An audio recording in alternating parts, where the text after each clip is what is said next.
Hey all அஸ்ஸலாமு அலைக்கும். எல்லோரும் எப்படி இருக்கீங்க? அல்ஹம்துலில்லாஹ் நான் ரொம்ப சூப்பராக இருக்கேன். அண்ட் அப்பாடா எல்லா மூட்டையும் முடிச்சு கட்டி போட்டாச்சு. ஏன்னா சம்மர் ஹாலிடே ஸ்டார்ட் ஆகிடுச்சு. ஸோ இதுக்கப்புறம் வந்து எல்லா மோசமான ஆக்டிவிட்டீஸும் இருக்கும். ஏன்னா 2 பேர் வீட்டில் இருக்காங்க. அதனால் என்னென்ன நடக்க போதோ தெரியல. ஸோ இன்றைக்கி வந்து ஒரு சண்டே வ்ளாக் தான் பார்க்க போகிறீங்க. ரொம்ப ரொம்ப கஷ்டம், ரொம்ப யோசிச்சு ஃபைனலி வந்து வாக்கிங் போகலான்னு நான் வந்து ஒரு 10-15 நாளாக முடிவு பண்ணி இன்றைக்கி இந்த வாக்கிங் போகிறேன். ஸோ மார்னிங் எந்திரிச்சிட்டு ஒரு லெமன் டீ மாதிரி மட்டும் போட்டு குடிச்சிடணும். சுகரை கட் பண்ணணும்னு நினச்சேன். ஏன்னா நான் என்னோடய பழைய வீடியோ நீங்கள் பார்த்ததுக்கும் இப்போ என்னை பார்க்குறதுக்கும் என்னை ஃப்ரீக்வெண்ட்டாக வாட்ச் பண்ணுறவங்களுக்கு தெரியும், நான் லைட்டாக வந்து வெயிட் போட்டிருக்கேன். ஸோ அதனால் வந்து எனக்கு என்னென்னா கொஞ்சம் ஃபிட்டாக இருக்கணும் அப்படின்னு தோணுச்சு. வெயிட் கம்மி பண்ணணும்னு தோணலை. எனக்கு நான் ரொம்ப வருஷமாக 50 கிலோவாச்சும் ஏறணும் அப்படின்னு நினச்சி அதை டார்கெட் பண்ணி நான் வந்து ஆனால் நான் ஏற்றலை. பட் தன்னால் ஏறிடுச்சு. ஏன்னா வந்து வீட்டில் எப்படி சொல்கிறது, ரொம்பலாம் வந்து ஹெவியாக எங்கேயும் வெளில போயிட்டு ஸ்ட்ரெயின் பண்ணி தூக்கத்தை கலைச்சி அப்படிலாம் இல்லாமல் கொஞ்சம் பீஸ்ஃபுல்லாக இருக்கிறதுனால மேக்கப்புக்காக மட்டும்தான் வந்து அன்டைமில் எந்திரிக்கிற மாதிரி இருக்குது. மற்றபடிலாம் எந்த ஒரு இதுவும் இல்லை. ஸோ அதனால் வந்து ஒரு மாதிரி ஸ்மூத்தாக இருக்கிறதுனால தன்னால் வெயிட் வந்து இன்க்ரீஸ் ஆகிருக்கு. அண்ட் அதிகமாக வந்து ஃபேட்டாக இன்க்ரீஸ் ஆகிருக்குன்னு நான் நினைக்கிறேன். ஸோ அதனால் வந்து கொஞ்சம் வாக்கிங் போய் கொஞ்சம் ஸ்ட்ரெச் பண்ணி ஹெல்த் கொஞ்சம் ஃபிட்டாக வச்சுக்கலாம் அப்படின்னு சொல்லிட்டு மார்னிங் எழுந்திரிச்சு ஒரு லெமன் டீ மட்டும் குடிச்சாச்சு. சுகர் நிறைய கட் பண்ணணும்னு நினச்சிட்ருக்கேன். பட் எடுத்தோன்னே கட் பண்ண முடியாது. காஃபி டீ இல்லாமல் என்னால் இருக்கவே முடியாது. அது உங்களுக்கு தெரியும், எனக்கு காஃபி லவ்வர் அப்படிங்கிறதுனால. ஆனாலும் வந்து காஃபி கொஞ்சம் கட் பண்ணணும், டீயை கொஞ்சம் கட் பண்ணணும், சுகரை கட் பண்ணணும் அப்படிங்கிற மாதிரி ஒரு டார்கெட் வச்சுருக்கேன். அட்லீஸ்ட் வந்து ஒரு நாளைக்கு 2 டீ குடிக்கிற இடத்துல 1 டீயாச்சும் குடிக்கணும். அதுக்கப்புறம் அதையும் நம்ம நிறுத்திடலாம் அப்படின்னு சொல்லிட்டு. ஸோ மார்னிங் நானும் எழுந்துச்சு ஒரு லெமன் டீ மட்டும் போட்டு குடிச்சிட்டு வாக்கிங் போகிறோம். ஃபர்ஸ்ட் டைம்ங்கிறதுனால எனக்கு என்ன பண்ணணும்னு தெரியல. இன்னொன்று வந்து அங்கே ஆள்லாம் இருப்பாங்களா அப்படின்னு யோசிச்சு தான் போனேன். பார்த்தா அவ்வளோ பேர் இருந்தாங்க. மார்னிங் போயிட்டு சின்ன சின்ன ஸ்ட்ரெச்சஸ்லாம் பண்ணும்போதே கை காலம் இழுத்துக்குச்சு. ஏன்னா நம்ம வந்து செய்யாத ஒரு விஷயத்த வந்து திடீர்னு நம்மளை செய்ய சொன்னால் நம்ம செய்ய முடியுமா? சும்மா ரொம்ப நாளுக்கு அப்புறம் ஷட்டில் காக் எனக்கு ரொம்ப பிடிக்கும். ஷட்டில் காக் ரொம்ப நாளுக்கு அப்புறம் விளையாடினாலே கை காலெலாம் வலி உயிரை போகும். ஸோ அதனால் வந்து சரி ஓகே, வேறு வழி இல்லை, போயாச்சு. அந்த ஸ்ட்ரெச்சஸ் பண்ணது பார்த்திங்கன்னா ஒரு வாரத்துக்கு வந்து என் கால் செத்தே போச்சு. அதனால் சுத்தமாக முடியவே இல்லை. வாக்கிங் போகிறது ஒன்றும் பெருசாக கஷ்டமாக இல்லை. அந்த first day second day stretches பண்ணது இதெல்லாம் இவ்வளோ வலி இருக்குமா அப்படிங்கிறது முன்ன பின்ன வாக்கிங் போனால் எக்ஸசைஸ் பண்ணால் தான் தெரியும். ஒரு 4 நாளைக்கு லொடுக்கு பாண்டி மாதிரி தான் நடந்துட்டு இருந்தேன். அந்த அளவுக்கு கால்லாம் அவ்வளோ வந்து இதாகிடுச்சு. ஸோ அதெல்லாம் வாக்கிங்லாம் முடிச்சதுக்கப்புறம் பார்த்திங்கன்னா அங்கே வந்து அந்த கூழ்லாம் வந்து கொடுக்க மாட்டாங்க, காசு கொடுத்து நம்ம வாங்கணும். ஸோ கம்பு கேழ்வரகு கூழ், அப்புறம் வந்து நெல்லிக்காய் ஜூஸு, பீட்ரூட் ஜூஸுன்னு சொல்லிட்டு ஒரு 7:30க்கு பார்த்திங்கன்னா அந்த அண்ணன் வந்து போட்டிருப்பாங்க. இன்ட்டு வந்து நெல்லிக்காய் ஜூஸ் வாங்காத, ரொம்ப துவக்கும்னு சொன்னிச்சு. பரவாயில்ல நான் குடிக்கிறேன்னு வாங்கினேன். பட் துவத்துச்சு தான். அப்படியே ஒரு கல்ப்பாக மூக்கை பிடிச்சிட்டு அடிச்சிட்டேன். அது கூட பார்த்திங்கன்னா கூழ் கூட வந்து இந்த மாதிரி ரிங் சிப்ஸு, சின்ன சின்னதாக கட் பண்ண மாங்காய், அப்புறம் வந்து அந்த வத்தல் இருக்கும்ல, கொத்தரங்காய் வத்தல், அப்புறம் வந்து மிளகாய் வத்தல், இதெல்லாம் இருந்துச்சு. நல்லா சூப்பராக இருந்துச்சு. உண்மையாக சொல்லணுன்னா நல்லா வந்து வெயிலில் அலைஞ்சதுக்கு அதை குடித்ததுக்கப்புறம் தான் நல்லா இருந்தது. அங்கேருந்து மீன் வாங்க போயிட்டேன். ஏன்னா காலையில் தான் இந்த வேலைலாம் பண்ண முடியும். வெளியில் வரதே பெரிய அபூர்வம். அப்புறம் வந்து நம்ம அண்ணன் கொய்யாக்காய் வச்சுருந்தாரு. இவர்கிட்ட வந்து எப்போவுமே சீசனல் ஃப்ரூட் என்ன இருக்கோ அது வச்சுருப்பாங்க. ரொம்பவே நல்லாவும் இருக்கும். அன்றைக்கி சண்டே, ஆனால் என்கிட்ட காய்கறி எதுவுமே இல்லை. ஈவினிங் சந்தைக்கு போகணும். ஆனால் அதுக்கு முன்னாடி அன்றைக்கி சமைக்கிறதுக்கே ஒன்றுமே இல்லை அப்படின்னு சொல்லிட்டு சின்ன சின்னதாக வந்து கொஞ்சம் கொஞ்சமாக ஒரு 1/4 கிலோவாக வந்து காய்கறி மட்டும் வாங்கிட்டு வீட்டுக்கு வந்துட்டேன். ஸோ இன்றைக்கி வந்து மீன் தான் செய்ய போகிறேன். மீனுன்னு சொன்னோடனே என் மகனுக்கு மூஞ்சி 9 கோணலில் போகும். ஏன்னா அவனுக்கு பிடிக்காதது என்னமோ தெரில. மீனெல்லாம் பார்த்திங்கன்னா பார்த்தாலே மூக்கால் அழுவும், ஜுரம் வந்துடும். ஸோ இந்த மாதிரி வந்து அவருக்கு ஒரு கறி, எனக்கு ஒரு கறின்ட்டு ஒருத்தவங்களுக்கு ஒவ்வொரு மாதிரி வேறு செய்ய வேண்டியதாக இருக்குது. ஒரு கறி ஆக்குறதே கிச்சனில் நின்று எவ்வளோ பெரிய பாடுன்னு ஹவுஸ் ஒய்ஃப்க்கு தெரியும். இல்லை ஒருத்தவங்களுக்கு வெரைட்டியாக செய்கிறதெல்லாம் வந்து எவ்வளோ பெரிய கஷ்டம். வந்த உடனே ஒரு நல்ல குளியலை போட்டுட்டு அப்போ ஒன்றுமே தெரியல. டைம் ஆக தான் கால் வலிலாம் ஸ்டார்ட் ஆச்சு. கொஞ்சம் அந்த மல்லிக்கீரை, புதினா எல்லாமே வந்து தனித்தனியாக அந்த இடத்துல எடுத்து வச்சுட்டு வெண்டைக்காய் வந்து இம்தி கேட்டு இருந்துச்சு. ஸோ டெய்லிக்கும் வந்து ஏதாச்சும் ஒரு பச்சை காய்கறி சேர்த்துப்போம். ஏன்னா என் பசங்களுக்கும் காய்கறிக்கும் ரொம்ப தூரம். இறைச்சி, கோழி, பீஃபு, முட்டை, இறால், கனவா, நண்டு இதெல்லாம் சாப்பிடுவாங்க. பட் மீன் சாப்பிட மாட்டாங்க. மீன் வந்து ரொம்ப கஷ்டம் சாப்பிட வைக்கிறது. காய்கறி சுத்தம் ஒன்றுமே கிடையாது. ஒரு உருளைக்கிழங்கு கூட என் மாமன் சாப்பிட மாட்டான். ஸோ அதனால் வந்து ஏதாச்சும் எப்போயாச்சும் ஒன்று சேர்த்துக்கணும் அப்படிங்கிறதுக்காக நான் இப்போ பசங்க சாப்பிடாததுனால நானுமே செய்யவே மாட்டேன். இன்ட்டு வந்து இல்லை டெய்லிக்கு ஒரு காய்கறியில் கீரை சேர்த்தே ஆகணும்னு சொன்னதுனால வெண்டைக்காய் வாங்கிட்டு வந்து செஞ்சாச்சு. மீன் வந்து ஆக்கிறதுக்கு தனியாகவும் பொரிக்கிறதுக்கு தனியாக எடுத்துகிட்டு காணங்கத்தை மீன் தான் நான் வாங்கியிருந்தேன். அது கூடவே 2-3 அது என்ன மீன் சொல்கிறாங்க, நடுவில் ஒரு முள் எடுத்து ஒரு மீன் இருக்கும், முதக்கண்டை, அதுவும் வந்து எக்ஸ்ட்ராவாக கெஞ்சி கேட்டு 2 போட்டாங்க. அப்புறம் வந்து பொரிக்கிறதுக்கு வந்து அந்த துண்டு, வால் எல்லாத்தையும் சேர்த்து பொரிச்சிட்டு குழம்புக்கு மட்டும் மண்டை, அப்புறம் அந்த மீன் இருக்குல்ல, முதக்கண்ட மீன்லாம் போட்டு குழம்பு வச்சிடலாம் அப்படின்னு சொல்லிட்டு ஸோ இந்த நேரத்தில் நம்ம கிச்சனில் வேலை பார்க்கும்போது தான் நிறையா பேர் ஹாலில் உட்காந்து டிவி பார்த்து ரெஸ்ட் எடுத்துகிட்டு இருப்பாங்க. பொறாமையாக தான் இருக்கும். ஸோ நம்மளும் வந்து கொஞ்சம் வந்து மீன்லாம் பரட்டி வச்சுட்டு ஒரு 10 நிமிஷம் ரெஸ்ட் எடுக்கலான்ட்டு உட்காந்தாச்சு. ஏன்னா நேரம் இருக்குது, பசங்களும் சண்டேங்கிறதுனால வீட்டில் தான் இருக்காங்க. அதனால் பொறுமையாக ஒன்று ஒன்றா பார்த்துக்கலாம் அப்படின்னு சொல்லிட்டு அன்றைக்கி வந்து முருங்கைக்கீரை என்கிட்ட இருந்தது. அதனால் முருங்கைக்கீரையை பருப்பு போட்டு அது சாம்பார் மாதிரி வச்சாச்சு. பருப்பு போட்டு இல்லை, ஐ மீன் துவரம் பருப்பு போட்டு வச்சுருங்க. அதுக்கப்புறம் தாளித்து ஊற்றியாச்சு. எனக்கு வந்து கிச்சன் ரொம்ப பிடிக்கும். அது நல்லா கொஞ்சம் கூலிங்காக இருந்தால், இல்லைனாக்கா ரொம்ப வேர்த்துச்சுன்னா ரொம்ப கஷ்டமாக இருக்கும். கிச்சனில் வேலை பார்க்குறது, சமைக்கிறது, கிச்சன் ஆர்கனைஸ்டாக வச்சுக்கிறது, அதில் இருக்கிற பாத்திரம் சரி அதெல்லாம் பார்க்குறதுக்கு அழகழகாக வைக்கணும், கிச்சனை நீட்டாக வச்சுருக்கணும், கிச்சனில் நிறைய மணி பிளான்ட் வைக்கணும், இந்த மாதிரிலாம் வந்து நிறைய ஆசை இருக்கும். ஆனால் இப்போது நான் மேக்ஸிமம் நம்ம வந்து ரெண்டல் ஹவுஸ்ன்னு இருக்கிறதுனால நம்ம இஷ்டத்துக்கு வந்து அந்த கிச்சன் இருக்கிறது கிடையாது இல்லையா? அது எப்படி இருக்கோ அதுக்கு தகுந்த மாதிரி நம்ம அடாப்ட் பண்ணிக்கணும்.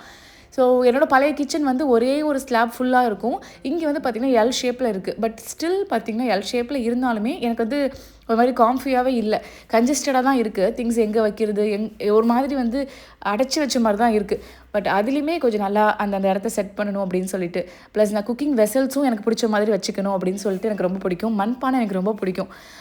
முத்துப்பேட்டை, நான் அதிராம்பட்டினம் சொன்னோன்னே என்னோடய ஃபாலோவர்ஸில் சண்டைக்கு வந்துடுறாங்க. அக்கா அது முத்துப்பேட்டையில் தான் மண்பானைலாம் கிடைக்கும், நீங்கள் அதிராம்பட்டினம்னு சொல்லாதீங்க, எங்கள் ஊர் முத்துப்பேட்டைன்னு சொல்லுங்கன்னு. ஸோ முத்துப்பேட்டை ஃபாலோவர்ஸ் எல்லாருக்கும் ஒரு பெரிய ஹாய். ஏன்னா எப்போதுமே அந்த சைடு வரும்போது ஏதாச்சும் ஒரு மண்பானை தூக்கிட்டு வந்துடுவேன். லாஸ்ட் டைம் வந்து போனப்போ அந்த தண்ணி குடிக்கிற அந்த குடம் வாங்கிட்டு வந்திருந்தேன்.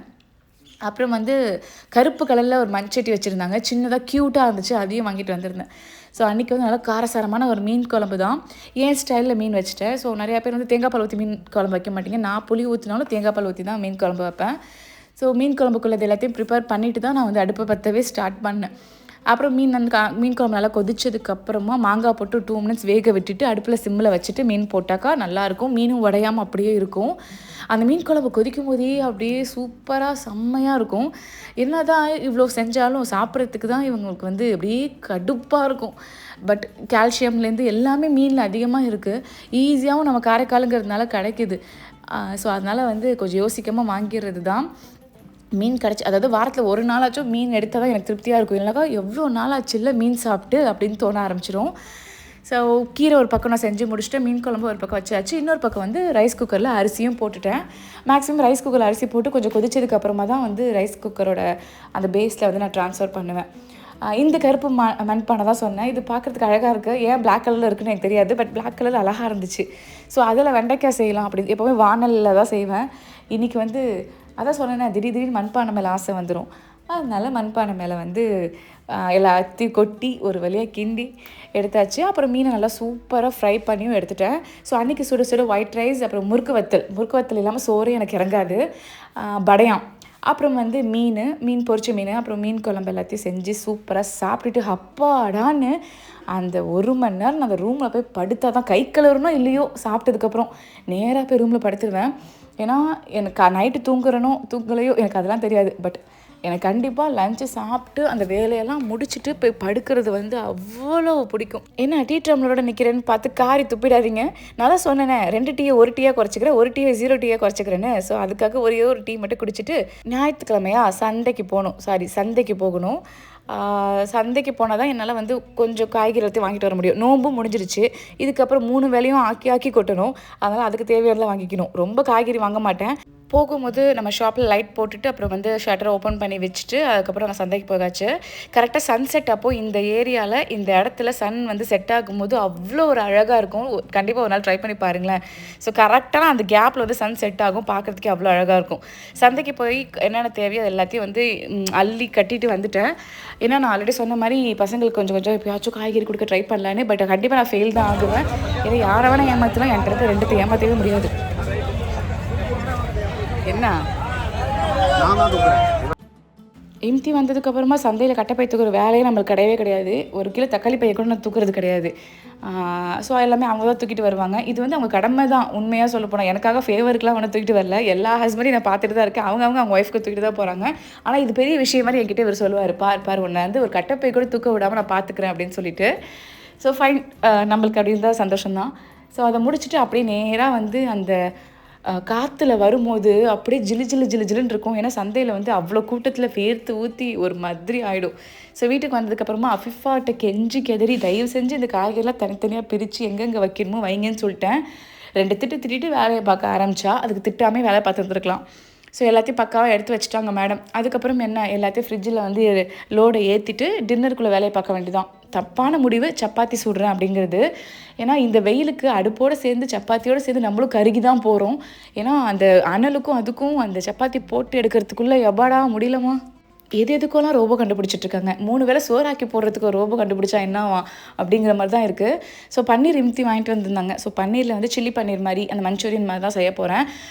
ஸோ மஞ்சூரியனுக்கு வந்து ஃப்ரை பண்ணிவிட்டு கார்ன்ஃப்ளவரில் டிப் பண்ணி ஃப்ரை பண்ணாமல் டேரெக்டாகவே நான் பன்னீரை போட்டுடலாம் அப்படின்னு சொல்லிட்டு அந்த மாதிரி தான் பண்ணியிருக்கேன்.